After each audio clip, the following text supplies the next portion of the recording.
Excellent. So let's hone in on something you just said. Mhm. Who to show the music to, knowing who the players are. Can you walk us through what that process was like in terms of figuring out who the right people to approach are? How did you get started in this business and build traction and momentum to get to the point where you are now? Well, I started with a lot of TV placements and reality TV. So the players in this case, it's the companies like music libraries, a lot of music libraries. They take in tracks and then they place them. Others they also work on custom composing. So especially after you build a little bit of a relationship with them, so you kind of show them what you do, and whenever they got some custom composing, meaning they're working on a TV show and they need music written specifically for that show, then it may be used for other things later on, but it's fresh new music for that season of that TV show. For example, I just finished Undercover Boss season 9 and 24 Hours to Hell and Back on Fox with Gordon Ramsay. Those are all custom composers. They need a new music. And for that, I started building a relationship with companies that would get those jobs, because at the beginning you're like, how can I get a job like that? I mean, I'm just a aspiring composer in my bedroom working off my laptop. How do I get there? So I think that my way in was music libraries and companies, music houses too. I worked for, collaborated with a music house, doing commercials and demos. I learned a lot there, how to produce music, be efficient, having a system in place. So yeah, hope that answers your question.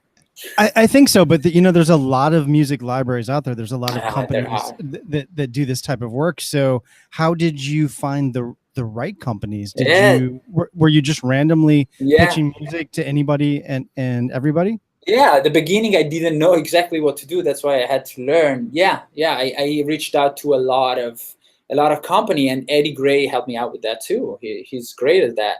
I was just going online and trying to find libraries, and because at the beginning I didn't know literally anybody in the business, because all the people that I knew in the record industry, so the bands, the artists, managers, they couldn't help me that much, because it's a different circle, different players, different people, different decision makers, different gatekeepers. So that didn't help me. That actually didn't help me at all.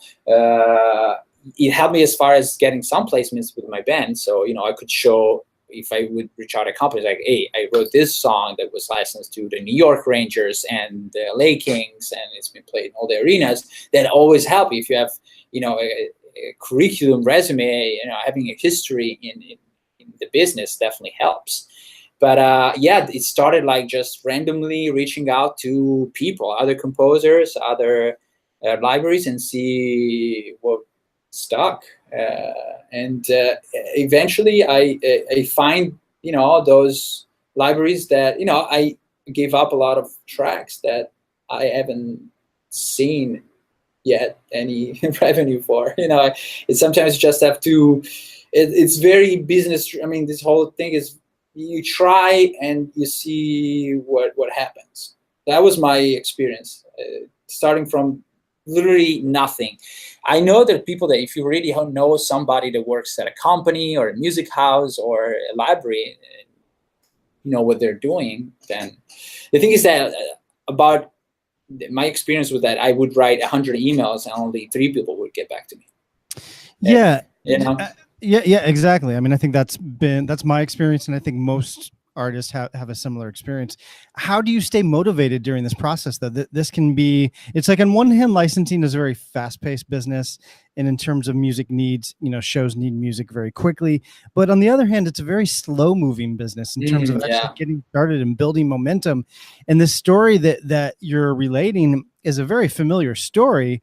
But how did you stay motivated during this period? Because it just seems like it can be really frustrating, right? When you're trying to build momentum and earn money and make a living. How do you stay motivated during this initial period in the beginning?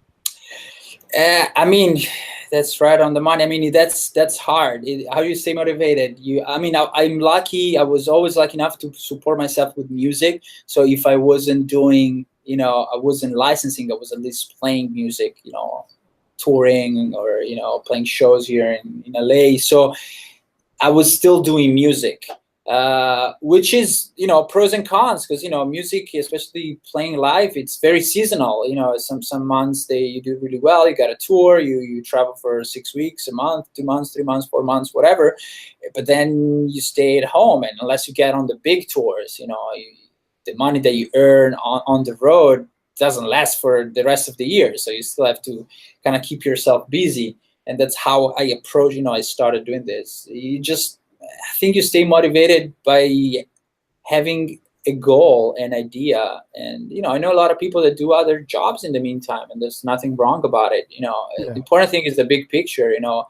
It's not how you get there, is if you have a goal, you get there, and you do whatever it takes to get there. So, and you need to stay motivated, but that's not just at the beginning. I mean, you still have to stay motivated always, and I always talk to composers that are more experienced than myself, and they all say that you have to stay motivated throughout your whole career. Otherwise, I mean, it's just part of the mean. You can't just relax.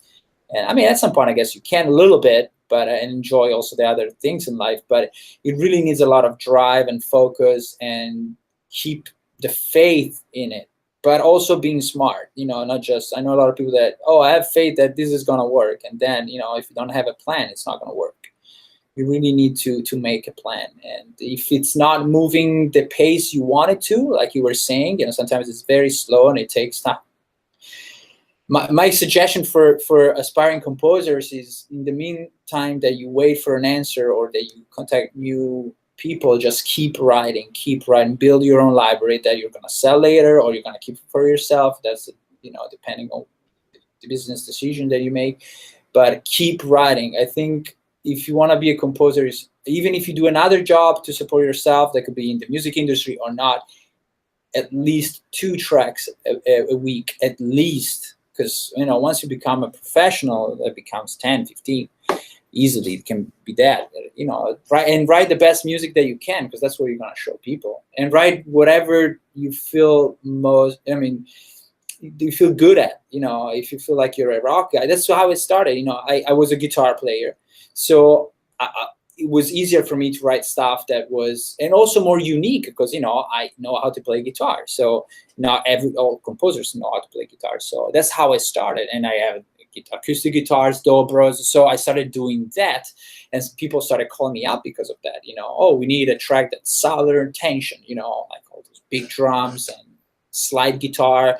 They knew I could deliver it, and I can deliver it fairly quickly. And I got better and better. 4 years ago, it would take me like a day to write a decent sounding track. Now it takes me like 3 hours, because you just do it so much that it becomes second nature.